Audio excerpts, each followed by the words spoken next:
ಈ ಪ್ರಕರಣಕ್ಕೂ ವಿನಯ್ ಕುಲಕರ್ಣಿ ಅವರಿಗೂ ಯಾವುದೇ ರೀತಿ ಸಂಬಂಧ ಇಲ್ಲ. ಇದರಲ್ಲಿ ರಾಜಕೀಯ ಷಡ್ಯಂತ್ರವಾಗಿ ವಿನಯ್ ಕುಲಕರ್ಣಿಯನ್ನ ಸಿಕ್ಕಾಕಿಸುವ ಕೆಲಸವನ್ನ ಮಾಡ್ತಾ ಇದ್ದಾರೆ ಅಂತ ಆರೋಪವನ್ನು ಸಹ ಮಾಡ್ತಾ ಇದ್ದಾರೆ. ಸರ್, ನಾನು ಆ ವಿಷಯವಾಗಿ ಏನು ಹೇಳಕ್ ಬಯಸೋದಿಲ್ಲ. ಸೊ ಪ್ರತಿಭಟಿಸುವಂತ ಅಧಿಕಾರ ಸಂವಿಧಾನ ಎಲ್ಲರಿಗೂ ಕೊಟ್ಟಿದೆ.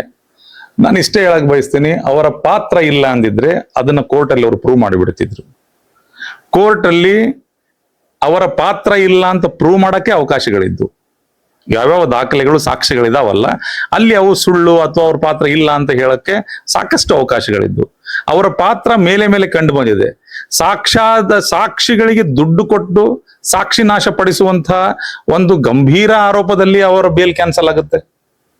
ನೀವು ಕೂಡ ನೋಡಿದಿರಿ, ನಿಮ್ಮ ಟಿವಿಯಲ್ಲೂ ಕೂಡ ಬಂದಿದೆ. 9 ತಿಂಗಳ ಕಾಲ ಅವರು ಈ ಪ್ರಕರಣದಲ್ಲಿ ಆರೋಪಿಯಾಗಿ ಹೋಗಿ ಸುಪ್ರೀಂ ಕೋರ್ಟ್ ಇಂದ ಬೇಲ್ ತಗೊಂಡು ಬಂದ ಮೇಲೆ ಟ್ರಯಲ್ ನಡೆಯುವಾಗ ಸಾಕ್ಷಿಗಳಿಗೆ ದುಡ್ಡು ಕೊಡುವಾಗ ಅವ್ರ ಹಿಂಬಾಲಕರೆಲ್ಲ ಸಿಕ್ಕಾಕೊಂಡು ಇವ್ರು ಬೇಲ್ ಕ್ಯಾನ್ಸಲ್ ಆಗಿ ವಾಪಸ್ ಜೈಲಿಗೆ ಹೋಗ್ತಾರೆ. ಇವರು ಅದು ಸಾಕ್ಷಿ ಅಲ್ವಾ? ಅದಕ್ಕಿಂತ ಮುಂಚೆ ಗುರುನಾಥ ಗೌಡರ ಮನೆಯಲ್ಲಿ ಸಂಧಾನಕ್ಕೆ ಒಬ್ಬ ಡಿವೈಎಸ್ಪಿ ಅಧಿಕಾರಿನ ಸಂಧಾನಕ್ಕೆ ಕಳಿಸಿ ಗುರುನಾಥ ಗೌಡರನ್ನ ಮಹೇಶ್ ಶೆಟ್ಟರ್ ಮನೆಯಲ್ಲಿ ಕೂತು ಮಾತಾಡುವಂತ ಸಂಧಾನ ಮಾಡುವಂತ ಒಂದು ಕೆಲಸ ಮಾಡ್ತಾರ. ಇವ್ರ ಪಾತ್ರ ಇಲ್ಲಾಂದ್ರೆ ಸಂಧಾನಕ್ಕೆ ಹಾಕೋದ್ರಲ್ಲಿ ವಿನಯ್ ಕುಲಕರ್ಣಿ ಅವರು, ಅದು ಸಾಕ್ಷಿ ಅಲ್ವಾ? ಅದಲ್ಲದೇನೆ ಸಾಕಷ್ಟು ಸಾಕ್ಷಿಗಳು ಇಲ್ಲಿ ಧಾರವಾಡ 4ನೇ ಜಿಲ್ಲಾ ಸತ್ರ ನ್ಯಾಯಾಲಯದಲ್ಲಿ ಈ ಪ್ರಕರಣದ ಟ್ರಯಲ್ ನಡೆಯುವಾಗ ಅಲ್ಲಿ ಇದ್ದಂತ ಪಬ್ಲಿಕ್ ಪ್ರಾಸಿಕ್ಯೂಟರ್ ಅವ್ರನ್ನ, ಒಬ್ಬ ಮಹಿಳೆ ಬಹಳ ಚೆನ್ನಾಗಿ ಆ ಕೇಸನ್ನು ನಡೆಸ್ತಾ ಇದ್ರು ಅವರು, ಶ್ರೀಮತಿ ಶೈಲಜಾ ಅಂಗಡಿ ಅನ್ನೋಂತ ಒಬ್ಬ ಮಹಿಳೆ, ಅವರನ್ನ ಪಬ್ಲಿಕ್ ಪ್ರಾಸಿಕ್ಯೂಟರ್ ಆಗಿದ್ರು. ಅವರನ್ನ ಇವರು ಟ್ರಾನ್ಸ್ಫರ್ ಮಾಡ್ತಾರೆ. ಶಿಫಾರಸು ಪತ್ರವನ್ನು ತಮಗೆ ಯಾರು ಬೇಕು ಅವರಿಗೆ ಇದೇ ಕೋರ್ಟ್ಗೆ ನೀವು ಇವ್ರನ್ನ ಅಂಚಟಗಿರಿ ಅನ್ನುವಂತ ಒಬ್ರು ಮಹಿಳೆಯನ್ನ ಅಲ್ಲಿಗೆ ಪೋಸ್ಟ್ ಮಾಡ್ಬೇಕು ಅಂತೇಳಿ ಗೃಹ ಇಲಾಖೆಗೆ ಒಂದು ಶಿಫಾರಸು ಪತ್ರವನ್ನು ಇವ್ರು ಬರೀತಾರೆ. ಯಾಕೆ ಬರೆದ್ರು ಹಂಗಂದ್ರೆ ಇವ್ರ ಪಾತ್ರ ಈ ಪ್ರಕರಣದಲ್ಲಿ ಇವ್ರ ಪಾತ್ರ ಇಲ್ಲ ಅಂದ್ರೆ ಅವ್ರನ್ನ ಯಾಕೆ ಟ್ರಾನ್ಸ್ಫರ್ ಮಾಡಿಸಿದ್ರು?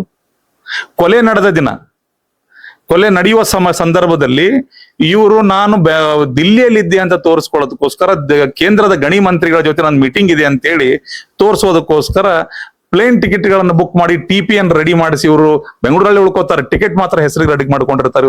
ಇವು ದಾಖಲೆಗಳಲ್ವಾ? ಇವ್ರ ಪಾತ್ರ ಇದೆ ಅದರಲ್ಲಿ ಅಂತೇಳಿ ಸಾಕಷ್ಟು ದಾಖಲೆಗಳಿದಾವೆ. ವಿನಯ್ ಕುಲಕರ್ಣಿ ಅವರ ಪಾತ್ರವನ್ನು ತೋರಿಸ್ಕೊಡೋದಕ್ಕೆ ಸಾಕಷ್ಟು ದಾಖಲೆಗಳಿದಾವೆ.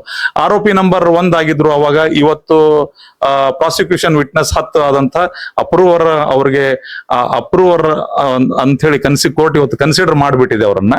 ಅದಂತ ಬಸವರಾಜ್ ಮುತ್ತಿಗೆ ಏನಿದ್ದಾರೆ ಅವ್ರ ಜೊತೆ ಸಾಕಷ್ಟು ಬಾರಿ ಫೋನಲ್ಲಿ ಮಾತುಕತೆ ಮಾಡಿದ್ದಾರೆ ಇವರು. ಸಾಕಷ್ಟು ದಾಖಲೆಗಳಿದಾವೆ ಅವರು ಅದ್ಲಿ. ಸೊ ಇವೆಲ್ಲ ದಾಖಲೆಗಳಲ್ಲ. ಇವತ್ತು ಅವರು ಪರವಾಗಿ ನಿಂತು ಹೋರಾಟ ಮಾಡ್ಲಿ, ನಾನು ಬೇಡ ಅಂತ ಹೇಳೋಂಗಿಲ್ಲ, ಸಂವಿಧಾನಿಕ ಹಕ್ಕು ಅವರು. ಆದ್ರೆ ಇವೆಲ್ಲ ದಾಖಲೆಗಳು ಇದಾವು ಅನ್ನೋದನ್ನು ಕೂಡ ಒಂದು ಸಾರಿ ನೋಡಿ ಹೋರಾಟ ಮಾಡಿದ್ರೆ ಬಹಳ ಚೆನ್ನಾಗಿರುತ್ತೆ. ಜೀವಾವಧಿ ಶಿಕ್ಷೆ ಅಂತ ಏನು ಕೋರ್ಟ್ ಆದೇಶ ಕೊಟ್ಟೈತ್ರಿ ಅವ್ರಿಗೆ, ಇವ್ರೊಳಗ ಅವ್ರಿಗೆ 8 ವರ್ಷದ ಮಟ್ಟ ಶಿಕ್ಷೆ ಆಗ್ಬೋದು. ಜೀವಾವಧಿ ಅಂದ್ರೆ ಪೂರ್ತಿ ಮುಗಿ ಮಟ್ಟ. ಜೀವಾವಧಿ ಅಂದ್ರೆ ಏನು? ಜೀವಾವಧಿ ಅಂದ್ರೆ ಜೀವಂತ ಇರೋವರೆಗೂ ಅಂತ ಅರ್ಥ. ನನಗ್ ಗೊತ್ತಿದ್ದಂಗೆ ಅದು ಗೊತ್ತಿಲ್ಲ ನನಗೆ. 14 ವರ್ಷ 14 ವರ್ಷ ಮೇಲ್ಪಟ್ಟು ಅಂತೇಳಿ ಜೀವಾವಧಿ ಅಂದ್ರೆ ಏನು? ಜೀವಂತ ಇರೋವರೆಗೂ ಜೀವಂತ ಇರುವಂತ ಎಲ್ಲ ಅವಧಿ ಜೈಲಲ್ಲಿ ಇರಬೇಕು ಅನ್ನೋ ಹಂಗದು. ಈಗ ಮೇಲೆ ಅದ್ರ ಮೇಲೆ ಏನಾಗುತ್ತೆ ಗೊತ್ತಿಲ್ಲ. ನಾಳೆ ಆದೇಶ ಬಂದ ಮೇಲೆ ಅದ್ರ ಬಗ್ಗೆ ಹೇಳ್ಬೋದು ನಾನು ಎಷ್ಟು ವರ್ಷ ಏನಿದೆ ಅಂತೇಳಿ. ವರ್ಷ ಅಂತಿರಲ್ಲ, ಜೀವಾವಧಿ ಶಿಕ್ಷೆ ಅಂದ್ರೆ ಜೀವ ಇರೋವರೆಗೂ ಅಂತ ಅರ್ಥ. ಇನ್ನು ಇದಿಷ್ಟು ಸಾಮಾಜಿಕ ಹೋರಾಟಗಾರರಾದ ಬಸವರಾಜ್ ಕೊರವರ ಮಾತಾಗಿತ್ತು.